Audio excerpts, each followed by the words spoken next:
akan menceritakan kisah perjalanan hidup dari salah satu tokoh Indonesia, yaitu Najwa Shihab. Najwa Shihab lahir pada tanggal 16 September 1977. Ia adalah seorang pemeran dan wartawan Indonesia berdarah campuran Bugis dan Arab. Ia adalah putri kedua dari mantan Menteri Agama Kabinet Pembangunan ke-7, Quraish Shihab, dan keponakan dari mantan Menteri Luar Negeri Alwi Shihab. Shihab menikah dengan Ibrahim Zarif Assegaf pada tahun 1997.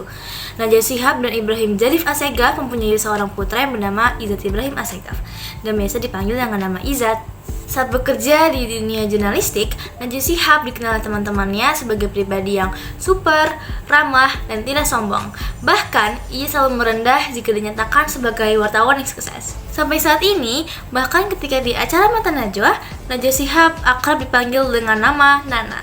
Semasa menempuh pendidikan, Najwa Shihab bisa dikatakan sebagai murid yang cerdas, karena saat menempuh pendidikan menengah atas, ia mendapatkan kesempatan belajar ke luar negeri. Kesempatan yang didapatkan olehnya sangat didukung oleh keluarga. Orang tua Najwa Shihab sangat cinta dengan bidang pendidikan dan agama. Oleh karena itu, Najwa Shihab sudah diberikan ilmu tentang pendidikan sejak masih kecil. Ia dimasukkan ke Taman Kanak-kanak atau TK Al-Quran. Pada saat menempuh pendidikan TK, Najwa Shihab pernah merasakan dipukul dengan kayu kecil oleh gurunya ketika melakukan kesalahan. Setelah selesai dengan pendidikan masa kanak-kanaknya, Najwa Shihab melanjutkan pendidikan sekolah dasar di Madrasah Ibtidaiyah Nurul Hidayah pada tahun 1984 sampai tahun 1990. Kemudian pada tahun 1990, Najwa Shihab meneruskan pendidikan sekolah menengah pertama di SMP Al-Ikhlas Jeruk Purut, Jakarta Selatan dan lulus pada tahun 1993. Sekolah menengah atas atau SMA menjadi lembaga pendidikan yang dipilih oleh Najwa Shihab setelah lulus dari sekolah menengah pertama atau SMP. Saat menempuh pendidikan di bangku menengah atas, Najwa Shihab mendapatkan sebuah tawaran atau kesempatan belajar dari program American Field Service atau AFS. Program American Field Service atau AFS merupakan program pertukaran pelajar ke Amerika yang diselenggarakan oleh Yayasan Bina Antarbudaya. Dengan mendapatkan program pertukaran pelajar ke Amerika, maka bisa dikatakan bahwa Najwa Shihab mempunyai tingkat kecerdasan yang istimewa. Najwa Shihab mendapatkan program pertukaran pelajar ke Amerika pada saat berusia 16 tahun. Orang tua Najwa Shihab diberikan kepercayaan untuk tidak meninggalkan salat 5 waktu dan sampai selesai menempuh pendidikan di Amerika. Najwa Shihab berhasil menjaga kepercayaan yang diberikan oleh orang tuanya. Najwa Shihab ikut jalur penelusuran minat dan bakat atau PMDK untuk masuk ke perguruan tinggi PTN. Jalur PMDK merupakan salah satu jalur yang sangat dinantikan oleh para siswa SMA.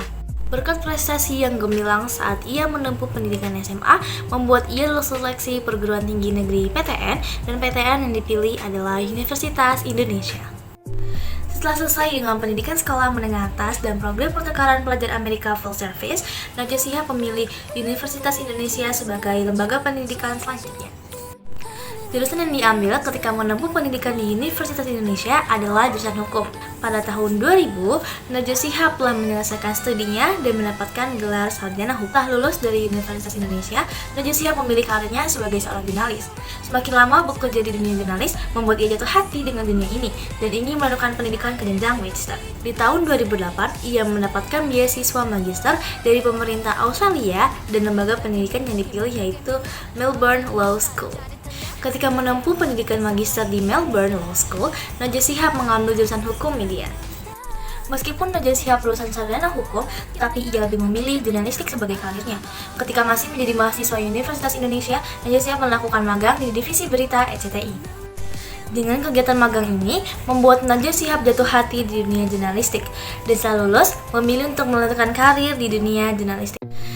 1 tahun setelah lulus dari Universitas Indonesia, Najwa Shihab memulai karir di dunia jurnalistik di stasiun Metro TV. Metro TV merupakan perusahaan yang bergerak di bidang media nasional yang dimiliki oleh seorang politisi yang bernama Surya Paloh. Karir Najwa Shihab menjadi reporter lapangan. Tugas utama reporter lapangan adalah melakukan peliputan sebuah berita yang terjadi di lapangan, serta memberikan informasi seputar berita tersebut kepada masyarakat, baik itu dalam bentuk berupa siaran langsung atau tidak langsung, atau dalam bentuk lisan maupun tulisan. Peningkatan karir Najwa Shihab terus berlangsung. Setelah menjadi reporter lapangan, ia diangkat menjadi pembawa berita news anchor. Beberapa berita yang pernah dibawakan oleh Najwa Shihab seperti acara berita prime time. Acara berita ini biasa ditayangkan setiap hari pada jam 17.30 sampai 19.00. Acara ini sering sekali membahas isu-isu yang sedang hangat diperbincangkan oleh banyak orang, dan narasumber yang dihadirkan pada acara ini merupakan seseorang yang terpercaya. Acara berita yang dibawakan berikutnya adalah program berita Suara Anda. Tanggal 6 Desember 2004 merupakan tanggal acara berita Suara Anda lahir dan hadir di televisi. Acara terdiri dari 3 segmen yang berisi 6 berita, dan durasi dari acara ini adalah 30 menit. Acara berikutnya adalah sebuah acara yang berisi tentang perbincangan dengan tokoh-tokoh tertentu yang dipandu oleh pembawa acara, dan nama acara itu adalah Mata Najwa. Acara ini bisa dikatakan sebagai acara yang reguler yang dimiliki oleh Najwa Shihab. Hal itu bisa dilihat dari nama acaranya, di mana terdapat nama Najwa yang merupakan pembawa acara tersebut. Karena sifat tidak mudah puas dalam menekuni suatu hal dan sifat selalu ingin belajar, membuat Najwa Shihab selalu meriset, mempelajari, dan memperbaiki semua hal yang berkaitan dengan acara yang dipimpin oleh dirinya. Hal itu sering dilakukan sebelumnya dimulainya acara, sehingga ia bisa datang lebih awal untuk membaca semua hasil riset yang telah ditemukan oleh tim, lalu mempelajari riset itu dan memperbaikinya jika ada kekurangan atau kesalahan informasi. Acara Mata Najwa yang dibawakan oleh Najwa Shihab bisa dibilang acara yang sukses karena bisa mendapatkan beberapa penghargaan dan banyak masyarakat yang menyukai acara ini. Salah satu kunci kesuksesan dari acara ini adalah hasil riset yang mendalam yang dilakukan oleh Najwa Shihab dan juga para tim. Dengan gaya rima yang khas, catatan yang dihasilkan oleh program Mata Najwa menggelitik dengan sindiran, memohon tajam, dan kadang berbentuk ajakan merenung. Sudah banyak bintang tamu yang datang ke acara Mata Najwa, dimulai dari tokoh politik, olahragawan, musisi, pelawak, dan masih banyak tokoh lainnya. Namun, bintang tamu yang sering hadir atau diundang ke acara Mata Najwa adalah tokoh-tokoh politik. Adapun beberapa bintang tamu yang hadir ke Mata Najwa memberikan kesan sendiri bagi Najwa Shihab. Bintang tamu yang memberikan kesan sendiri terhadap Najwa Shihab seperti B.J. Habibie, Abdurrahman Wahid, Susilo Bambang Yudhoyono, Hamzah Has, dan beberapa banyak tokoh lainnya. Setelah sukses membawa sebuah acara baik itu, acara berita atau acara bincang-bincang, maka ia diberikan kepercayaan oleh Metro TV untuk meliput berita tsunami di Aceh pada tahun 2004.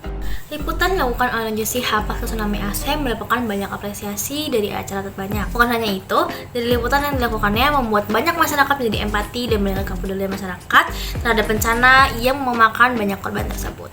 Di awal kedatangannya ke Aceh, Najwa Shihab sudah melihat berapa banyaknya tumpukan-tumpukan mayat yang belum terurus. Dengan demikian, ia menjadi saksi atas ketidaksiapan pemerintah dalam menghadapi bencana alam yang besar itu. Karena hal itulah membuat setiap laporan yang langsung diberikan kepada masyarakat terasa lebih emosional. Berkat laporan-laporannya ketika meliput tsunami Aceh, Najwa Shihab mendapatkan penghargaan dari Persatuan Wartawan Indonesia atau PWI. Penghargaan yang dipelai Najwa Shihab bukan hanya dari Persatuan Wartawan Indonesia, tapi masih banyak penghargaan lainnya, baik itu untuk dirinya sendiri atau untuk acara Mata Najwa. Setelah membawakan berita dan laporan saat tsunami di Aceh, membuat karir Najwa Shihab di dunia jurnalistik terus mengalami peningkatan. Keberhasilan karir jurnalistiknya dapat dilihat dengan banyaknya penghargaan yang ia dapatkan. Pada tahun 2006, Najwa Shihab mendapatkan penghargaan sebagai jurnalis terbaik Metro TV dan masuk dalam nominasi Panasonic Award kategori pembaca berita terbaik. Pada tahun 2006 juga, Najwa Shihab terpilih menjadi peserta senior jurnalis seminar. Peserta yang hadir di acara tersebut mayoritas dihadiri oleh wartawan yang terpilih dari berbagai negara. Acara senior jurnalistik seminar diadakan di beberapa kota di Amerika Selatan. Di tahun ini juga, Najwa Shihab menjadi pembicaraan di acara Konvensi Asian American Journalists Association. Saat tahun berikutnya, kegemilangan Najwa Shihab dalam dunia jurnalistik tidak hanya diakui dalam negeri, tetapi dari luar negeri. Hal itu dibuktikan dengan masuk ke nominasi Panasonic Award dari tingkat Asia. Ia masuk ke dalam nominasi Asian Television Award untuk kategori Best Current Affairs atau Talk Show Presenter. Pada ajang Asian Television Award, mengumumkan pemenang dilakukan di Singapura dan pemilihan pemenang dilakukan oleh juri dari ajang tersebut. 2010, Najwa Shihab terpilih sebagai nominasi di Panasonic Award untuk kategori presenter berita terbaik. Tetapi di tahun 2010, ia belum bisa menjadi pemenang Panasonic Award. Pemenang presenter terbaik di Panasonic Award pada tahun 2010 adalah Putra Nababan. Penghargaan luar negeri berikutnya Najwa Shihab dapatkan ialah penghargaan Young Global Leaders di tahun 2011. Penghargaan ini merupakan penghargaan yang diselenggarakan oleh World Economic Forum. World Economic Forum merupakan sebuah organisasi nilaba internasional yang pusatnya ada di Jenewa, Swiss. Penghargaan Young Global Leaders itu diselenggarakan pada tahun 2011. Ada 3 orang Indonesia yang terpilih untuk memperoleh penghargaan tersebut. Adapun beberapa penghargaan lainnya yang didapatkan oleh Najwa Shihab seperti The Influential Woman of the Year dari Elle Magazine di tahun 2016. Most Progressive Figure dari Forbes Magazine di tahun 2016. Australian Alumni Award for Journalism and Media di tahun 2019. Pada tahun yang sama, ia mendapatkan penghargaan National Award for Journalistic Contribution to Democracy di tahun 2019. Karena Najwa Shihab di Metro TV bisa dibilang tidak sebentar, 10 tahun lebih ia sudah menintir karir di Metro TV. Namun, pada tahun 2017, Najwa Shihab memilih untuk mengundurkan diri dari Metro TV yang sudah membesarkan namanya di dunia jurnalistik. Setelah berhenti dari Metro TV di tahun 2017, Najwa Shihab bersama kru temannya membuat sebuah perusahaan di bidang digital content, dan nama perusahaan itu yakni PT Narasi Citra Sahwawita. Saat ini, PT Narasi Citra Sahwawita lebih dikenal dengan sebutan Narasi TV. Ada banyak sekali konten dan acara yang telah dibuat oleh Narasi TV. Setiap acara itu ada yang tayangkan di TV dan ada yang ditayangkan di YouTube. Shihab juga pernah tampil di kanal YouTube bertajuk Shihab dan Shihab yang membahas beragam topik populer dari pertanyaan netizen terkait ajaran Islam dan dokumentasi dari perbincangan tersebut. Sekarang, Najwa Shihab mengakhiri April dan membuka Mei 2024 dengan meloncong ke Eropa bersama Kania Sultisnawinata. Mereka berkelana ke Italia dan juga Belanda. Setiap karir yang ditekuni secara sungguh-sungguh akan menghasilkan sebuah kesuksesan, walaupun tidak sesuai dengan jurusan yang ditempuh. Seperti halnya Najwa Shihab, ia selalu bersungguh-sungguh dalam meniti karirnya, sehingga ia mendapatkan banyak penghargaan di bidang jurnalistik, walaupun ia lulusan sarjana hukum. Dengan demikian, sebuah usaha yang dilakukan selama ini tidak akan mengkhianati hasil. Khairin, sekian dari saya. Sampai bertemu di video selanjutnya. Saya harap dari hidup beliau dapat dijadikan motivasi untuk kita semua dalam menempuh kesuksesan. Terima kasih.